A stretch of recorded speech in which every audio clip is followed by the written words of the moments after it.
Hello, everybody, and thank you for joining us for the Heart to Heart Connection Summit on this third and final day of our summit. I appreciate all of you who have been journeying with us on this 3-day journey. And I also welcome anyone who is here for the first time. I am your host, Susan Peters, and this is my guest today, Anna Kowalska. Welcome, Anna. Hello, Susan. So great to be here with you. And I'm so excited to be on a third day. I'm so excited to have you. So thank you so much for joining us. And what I would like to share is that when I was going through my grief with my husband, John, after losing him, the first 6 months were very, very hard. You're going through the shock and going through everything, the transition and trying to figure out what's going on, who am I? But then I started delving in to I want to know more. I want to find out more about what happened to him. What's happening to me? What is the purpose of any of us being here, and why, what can we do to make a difference in this world, or does it matter?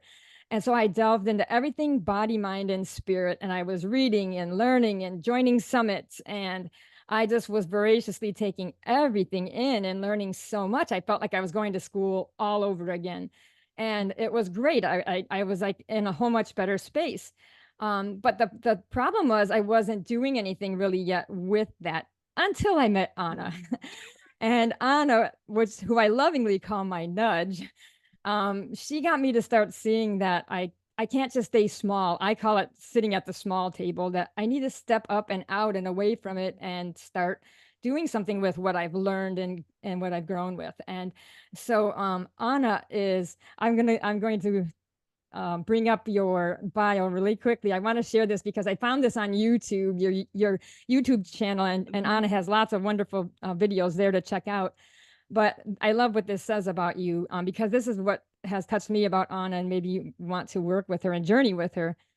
She says she is a transformational coach, mentor, and trainer, and she specializes in empowering women who feel trapped in their daily lives to discover and harness their spiritual gifts, stepping into their power as leaders. Her mission is to guide these incredible women towards a life that is not only prosperous, but deeply aligned with their soul's work and purpose. After achieving what society typically defines as success, and yet feeling a profound sense of emptiness and disconnection from her true self, Anna realized that true fulfillment comes from creating with heart and soul, aligned with one's unique design and purpose. This realization was the catalyst for her own spiritual and professional rebirth.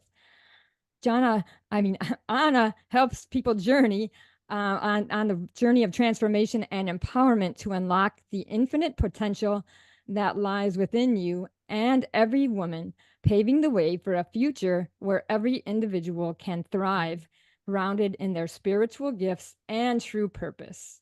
I just love that, Anna. And that is what drew me to work with you, because I saw that in every single container that you bring those things, and it so resonated with me. And I so appreciate the nudge you gave me, because Anna is actually the nudge that got me to dream again. She asked the big question, what dreams do you have? And I literally was stuck for 3 days not knowing what my dreams were, what they could be. I thought I lived them all and didn't have to ask for any more. And so Anna got me started, and that's what helped me to find myself. And I created the dream to marry my heart. I created a dream to take myself on a heart honeymoon. And then I wrote a book, and then I started sharing my story with people. And now I created a summit. And this is all because Anna's helping me to step forward out of my small table space into this. And so Anna, I would like you to share maybe your story. You have a really neat story of actually kind of choosing loss and then stepping into a dream. And if we can start off with that, and then you can share anything else you want to. Yeah, for sure. So can I actually share a few things before we even go there? Because what you just presenced for me, Sue, is this time and space we are in right now. So humanity has been experiencing loss forever. Loss is natural to our human experience, yet so many of us try to live to not lose. Like we literally try to do every single thing to not lose anything. we get upset over losing physical things, definitely get upset over losing people, definitely get upset and of course hurt when people go away forever, like when they die.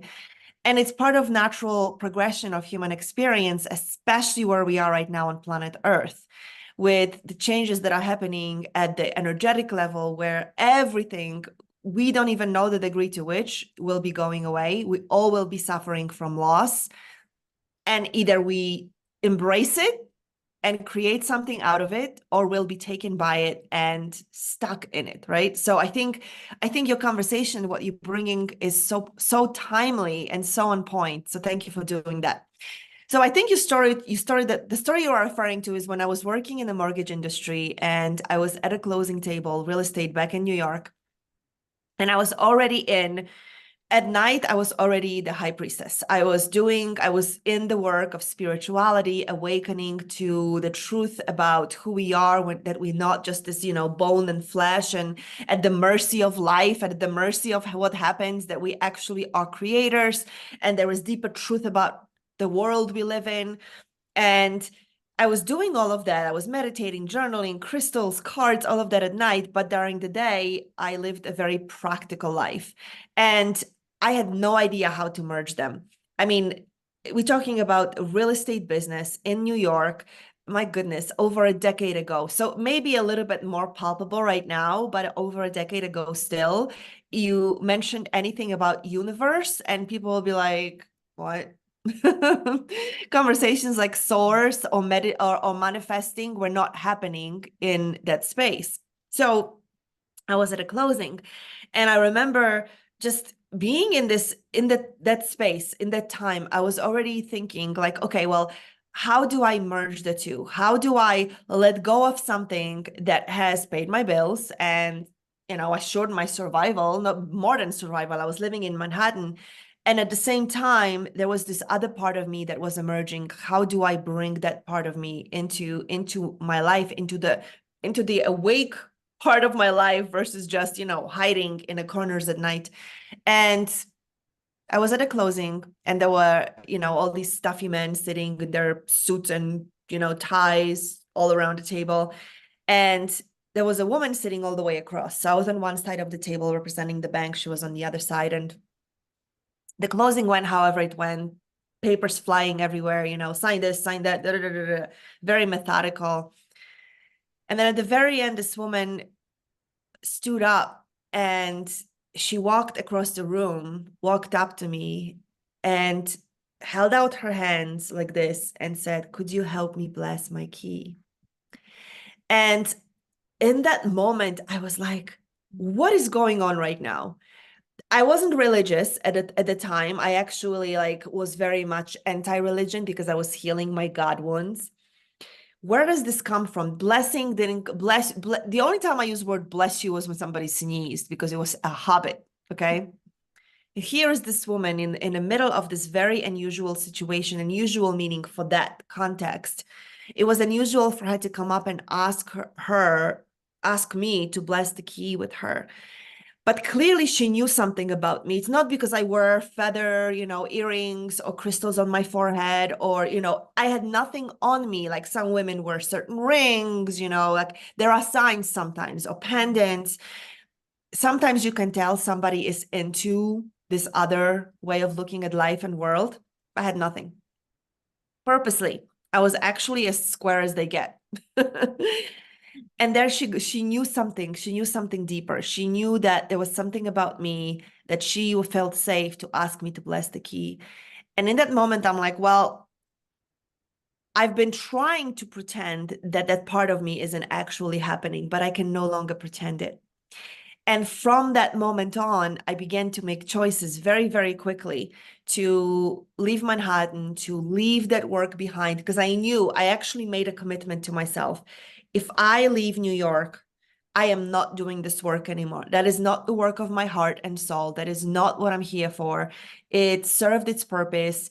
I'm good at it. I'm knowledgeable. I have a lot of experience, and that's not the only way to live in the world. So I started to make choices that, if I knew at that moment what it would take for me to live how I'm living now, the choices that I would have to make, the struggle, the discomfort, all the things that I would have to, quote unquote, sacrifice, because it felt like sacrifice in that moment, along the way that I would have to stand in order to be where I am right now, I wouldn't do it.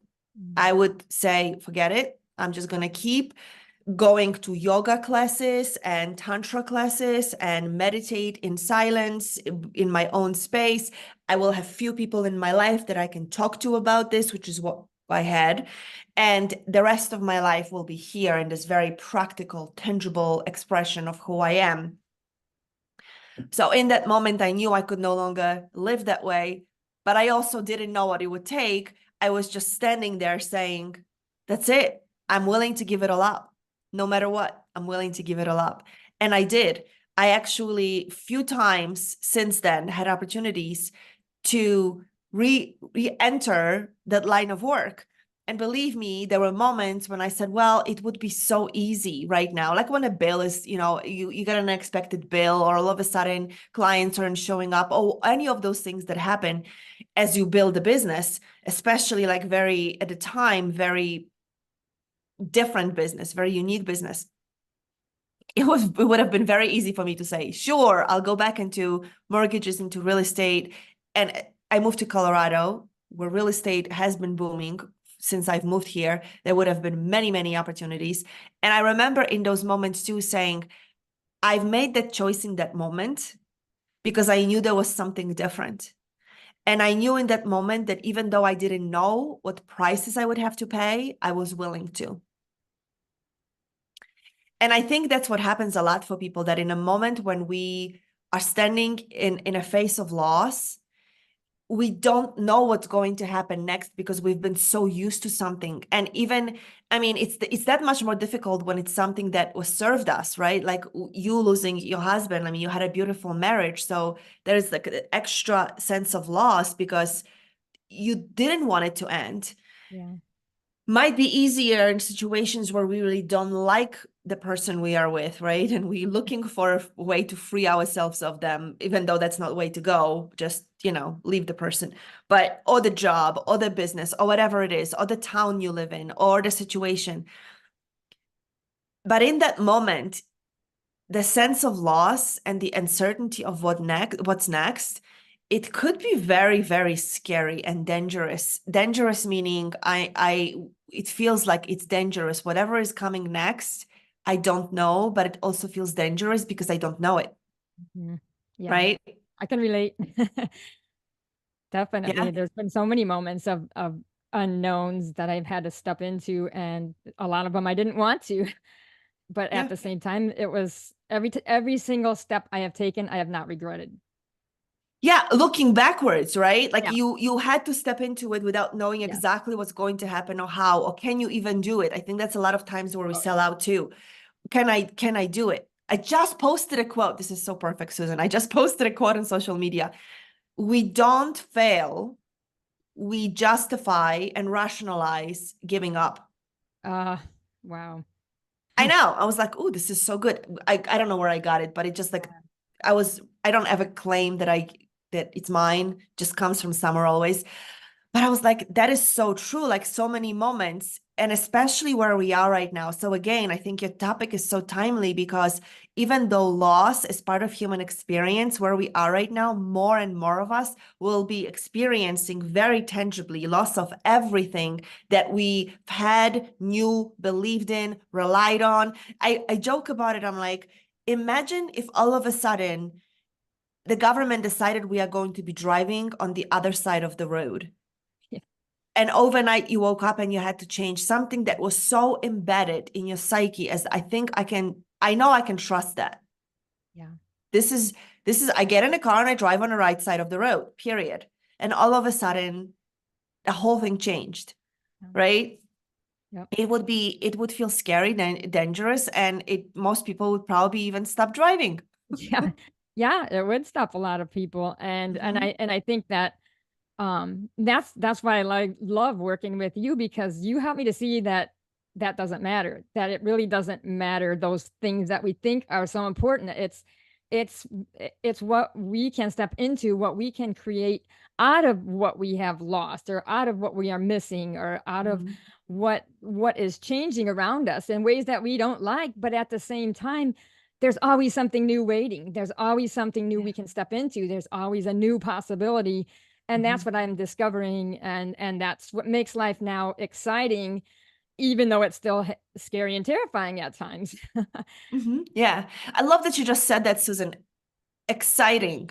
Imagine if we suffered a loss and feel whatever we get to feel. I'm not saying completely bypass your feelings, allow yourself to be in the presence of what's going on, but at the same time found pockets of excitement for what's next. Especially when and I absolutely understand when we lose a loved one, that's a deep pain that may never go away. But if it's something like a job, even a house, I mean, I know it could be traumatic for people, but at the same time, like imagine what is possible in the character we are shaping in that moment when you can lose something that you felt you couldn't live without. And for some people, it could be their, um, silly things like their favorite artist dies. And I've seen people go into deep, deep sad. They never met the person, and I get the work meant something. I get there was a connection to experiences that have been created, but you never knew this person, right? So imagine in that moment if there was like, and whether it's a house, like a lot of people get upset if they lose the house, if a house burns down and every single memory in it burns. And I think to moments in my life, so many moments. So first, I shared with you right before we clicked the record, I left Poland when I was 16 and a half. That half is very important for some reason because I feel like saying it every time, 16 and a half. And we could only come with 4 suitcases, one suitcase per person. And at a time, for some ungodly reason, my grandmother, who was already here, said, we have to bring feather pillows. I don't know why it was so important, but we had to bring feather pillows. Mhm. So half my suitcase was filled by a feather pillow. And you think that thing would get really small, but with all the feathers in a pillow, half the suitcase was filled with feather pillows. And then, like, how, I mean, I was 16 and a half. I had books, I had memorabilia, I had things that meant a lot to me. None of it could come with me. There was no shipping it. It was not worth shipping. It was cost a lot of money. I mean, this was 1991, so you'd have to like ship it on a it would take months and it would cost money. It wasn't even an option that was presented to me, first of all. It's just we leaving it behind. So I came with few things. I had like 3 books that I don't know if you do it here in America, but in Poland, we go on summer vacations, like summer camps. And at the end of a summer camp, and I've gone every year since I was 7, and at the end of a summer camp, you have a book, and it was a blank book, pretty blank book, like a journal. And all the kids would write you messages about the memory or something fun that happened. So it was just like Oh, sweet yeah. little notes, right? Uh-huh. Very sweet. Yeah. I came to America with 3 of those. Very few things. Like I couldn't even bring my favorite clothes. I mean, I'm 16 and a half. I love some of my clothes. Oh, Couldn't bring that. So that yeah. was the first layer of loss. I mean, never mind losing all my friends and family, my first boyfriend, everything I ever knew coming to America, I can only bring half a suitcase. Those are all big Still. losses, every single one of them. I know, Yeah. exactly. And then so in my 20s, I moved around a lot, and in one move, those 3 books I mentioned to you, Yeah. 2 of them were in a box that completely was gone. Like everything in that box, the box was just, I don't know, somebody threw it out. So I have 1 book left. Oh, That's it, right? So for me, loss has been part of who I am, part of my existence. And it, well, partially it's easier for me. I think it shaped my character. It gave me an opportunity to not build on the loss, but move forward with what's possible. And I'm not saying I'm excited every single time, but through the work of transformation, which is what I've been deeply immersed in, I learned that it's actually possible for me in the moment to feel the sadness and the loss and at the same time get excited about what's possible. So I no longer, there were so many moments since then when I left New York, when I moved from New York to Colorado. Again, got rid of so much, the physical things that I had in life, the kitchen things. Like people are like, oh, over the years, you collect all the little things you use in cooking.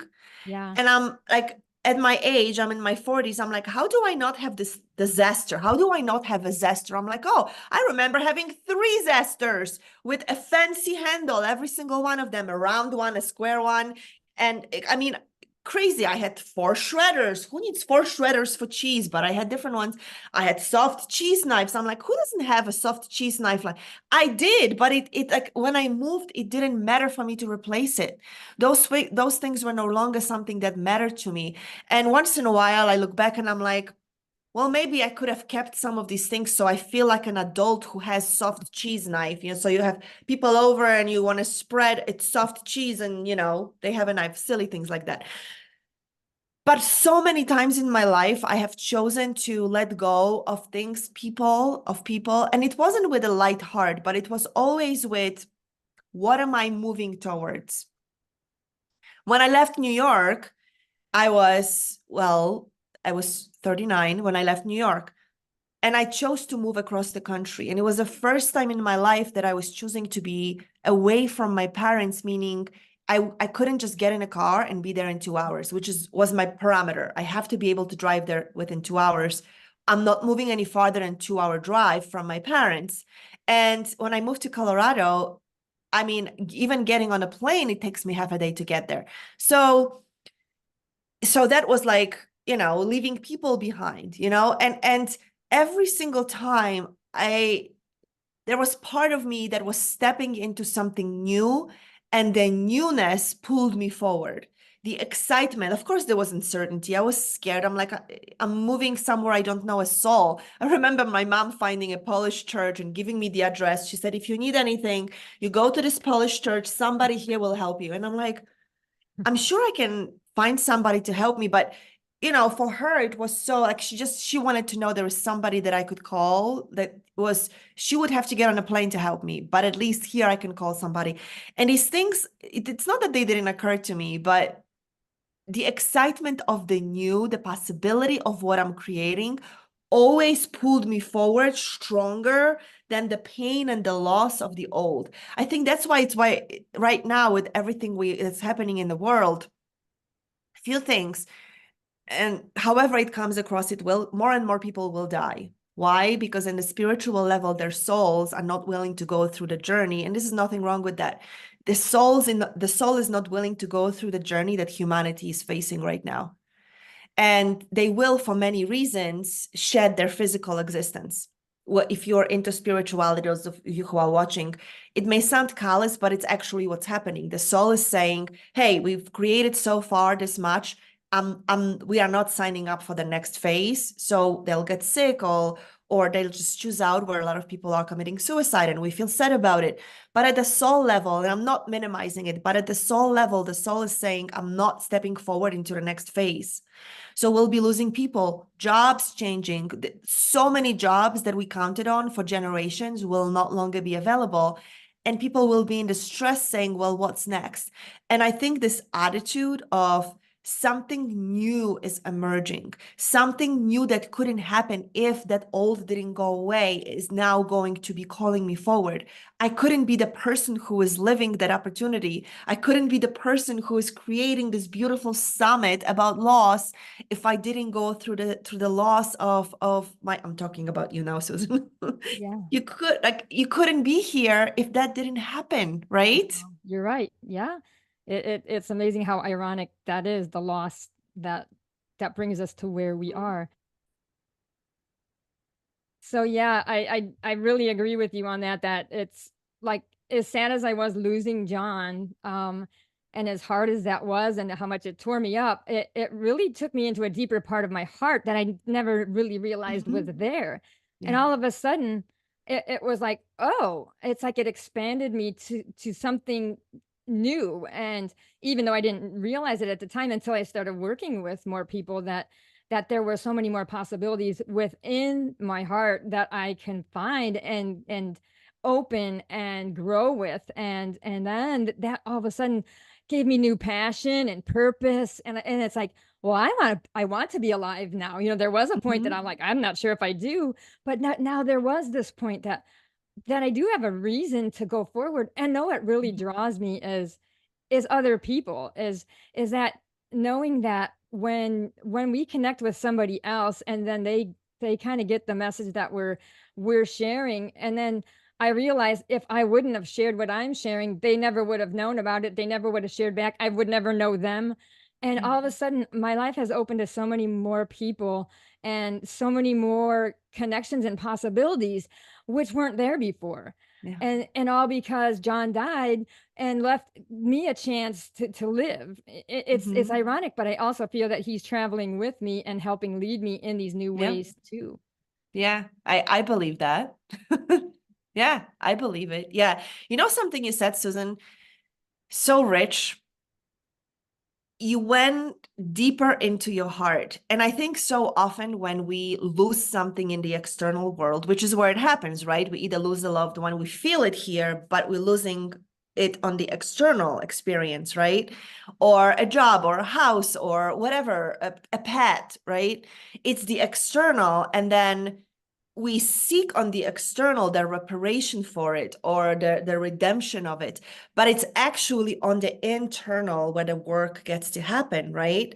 So I mean, and that's like the essence of the work that I do. The journey within is so much bigger than the journey outside could ever be. Like it's sometimes, I mean, tell me if this is true for you. This is so fun. I'm like, well, my heart is only this big, right? Let's say my heart is only this big, and somebody tells me, go in your heart, go within your heart, like in meditation or guided experience, go deep inside your heart. And I'm like, well, in the center of it is deep inside my heart. How much deeper can I go? It's this physical mind that gets in the way. I'm like, there is only, my body is only this big. There is only so much space in it. Like, where else can I go within it? And it's this weird thing that mind does. But then I know at the spiritual level, the journey within is so, I mean, there it truly is a lot more limitless than the journey on the outside, Yeah. right?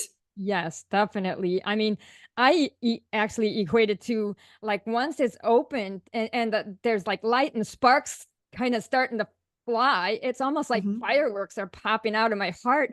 And it's like it's so exciting that you like have to share it. Like you can't keep it in. It gets to Yeah. that point like you want to share it. You have to share it.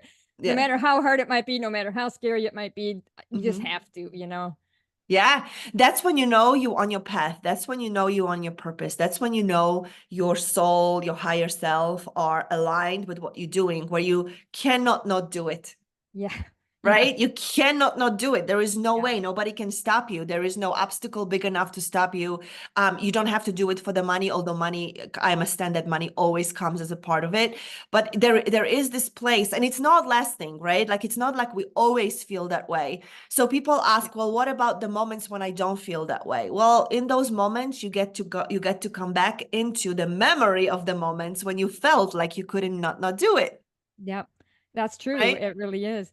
Yeah, because that's what boosts me forward if I need to, what have I done? What has made a difference?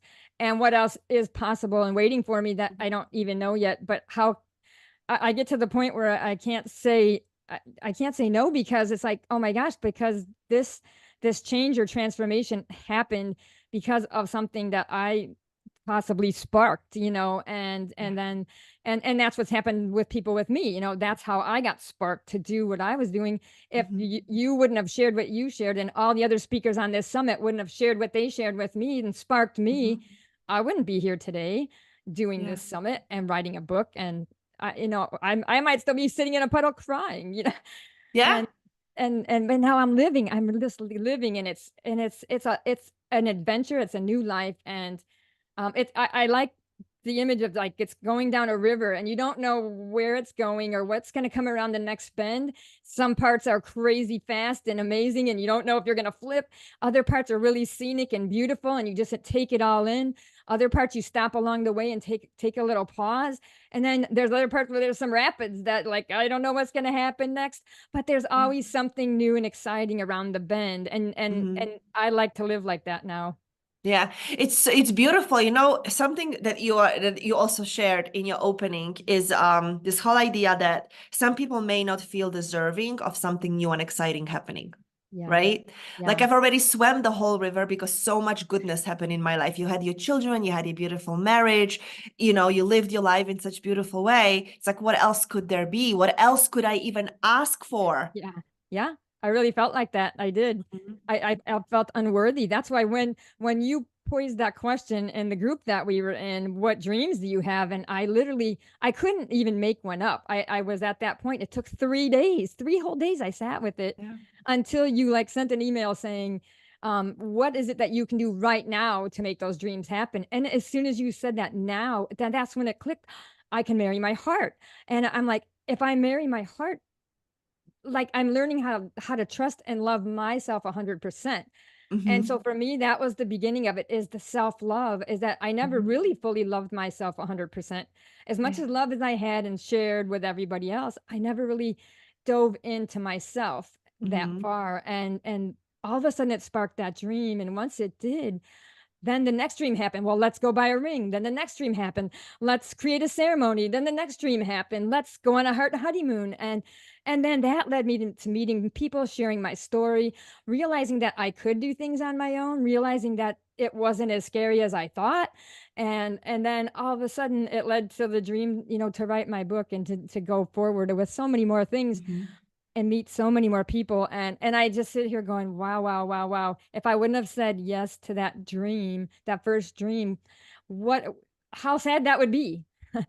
Yes, for you and for the world, right? Yeah. Yeah. So you know it's coming up to you. You're opening up so many beautiful places, and every time you say something, it's like, whoo, so many. I think sometimes we think that self-love means I have to be selfish. Self-love means that I won't be able to take care of other people. I won't be able to give. It actually means I'll be selfish.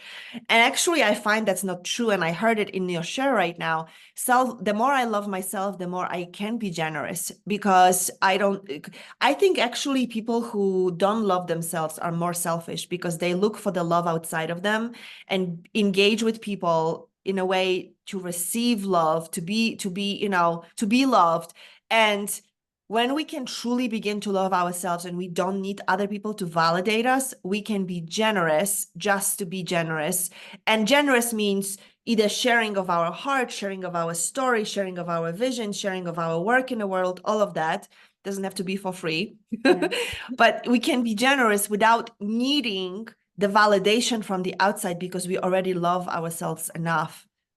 Yes, and I find that it brings out the authentic love. It's deep and authentic, and it has changed and transformed my life thinking in Mhm. that way. It also helps me to see other people as their authentic selves also, Yeah. because we're all struggling with some things, and it's not the Mhm. things that struggle that make us who we are. It's what's inside our hearts that make us who we are. Yeah, So, so beautiful. Yeah, absolutely.